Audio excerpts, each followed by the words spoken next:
America's Lawyer is with us. Mike Papantonio, author, host of Ring of Fire Radio, and an attorney. ringofireradio.com, the website. Hey, Pap, how you doing? Tom, let me add to your list. Okay.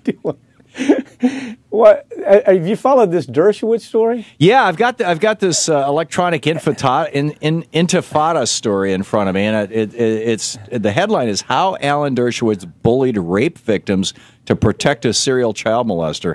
I confess I'm not well informed on this, other than having just seen the random headlines here and there. What's going on? Most people are not. Friends of mine, attorneys of mine down in South Florida are involved with this. Let me give you the facts.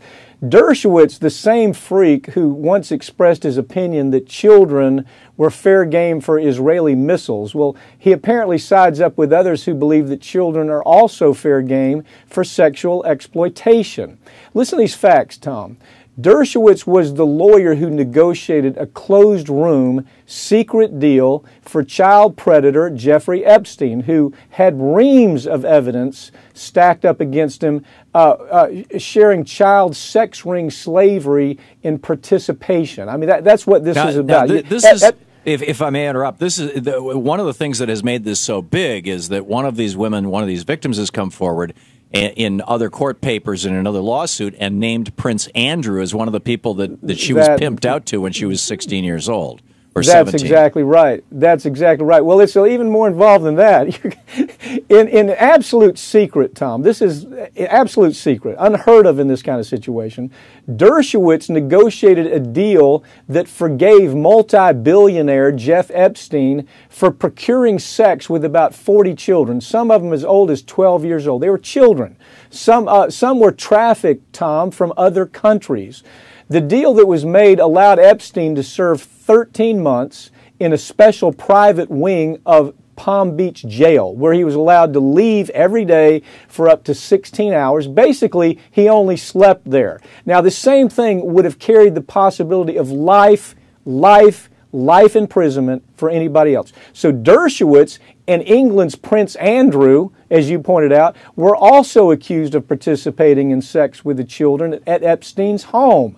Because of that, and by the way, they've both, of course, denied it, but because of that plea that Dershowitz worked out, what's happened now is there's more suspicion on what's going on here, because the plea specified that any other co-conspirator who might down the road be discovered as being part of this would have total criminal immunity for any involvement. Now, why is that important for Dershowitz? Well, Epstein's private pilot, Larry Vysotsky, I think is his name, he came forward and he said that he had flown Bill Clinton and he had flown Israeli Prime Minister Ehud Barak around on the same jets at the same time that some of these same underage girls were on Epstein's jet. So a friend of mine, Barack and Bill Clinton with yes. Why are the Republicans not jumping all over this one? Exactly. Well, let me tell you, it's so interesting because the guys bringing this lawsuit are very, very credible lawyers. They're friends of mine, have been for a long time down in South Florida. They are a powerhouse. They're demanding that the case be reopened because of this disgusting plea deal that was violated, and it violated there's something called the Crime Victims' Rights Act, Tom. And what it means is when a plea deal is made with somebody like a child predator, like Epstein, that the victims have to be informed what the deal is. And the victims would never say, yeah, let's just put him in a county jail for 13 months where all he does is sleeps there.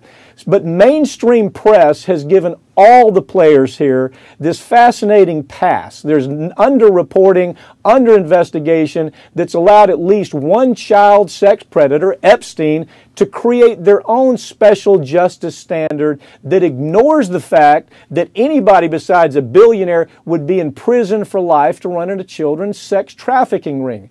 But you know what, Tom? There's another feature to it. It even gets worse, if you can imagine. Jeez. The other feature is Dershowitz publicly attacked my friend's law firm, Matt Weissing. And when I tell you these guys are major players, they are major players. This law firm basically, they said that this was being fabricated, this was all made up, that Matt Weissing, my friend and partner for so long, that they were making this up, that he was an ambulance chaser. So Weissing's firm, very interesting, sued Dershowitz for slander. Now, Weissing is going to be permitted to take discovery that the feds and state court prosecutors completely failed to do, or if they did it, they covered it up. It's clear that Dershowitz has been accused of making trips to Epstein's mansion. Now, this is where it really gets ugly. We know this. This is unrefuted. Dershowitz has been accused of making trips to Epstein's mansion in Florida during a time when the children were coming and going. A house attendant actually uncovered a journal that showed all of that. But when the house attendant, who was a whistleblower, came forward with the info, he was prosecuted for attempted extortion. That's how crazy this story is.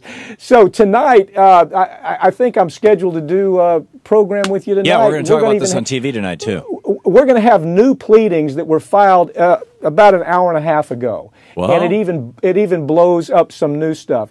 Epstein's team also ordered private investigations by the truckload to harass and threaten and offer money to families in exchange for non-cooperation with the investigation.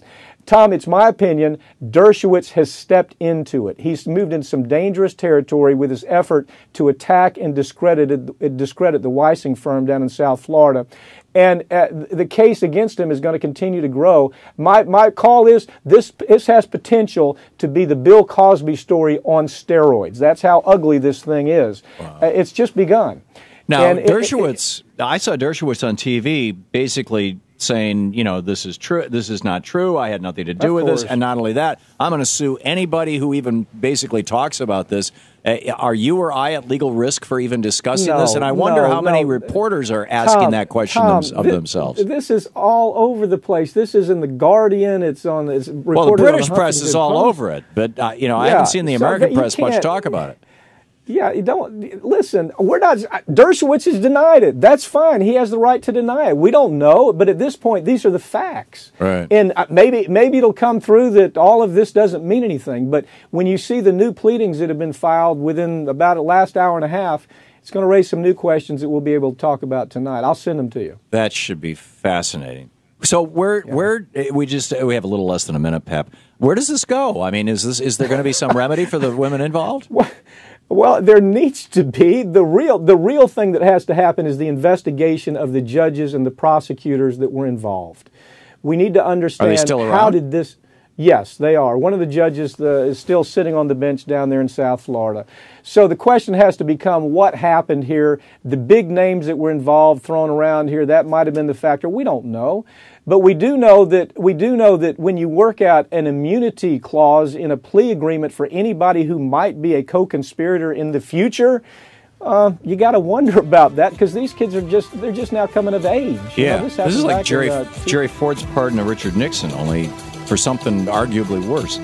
Amazing. Yeah. Amazing. America's lawyer Mike Papantonio, author and host of Ring of Fire Radio, ringofireradio.com. Check it out.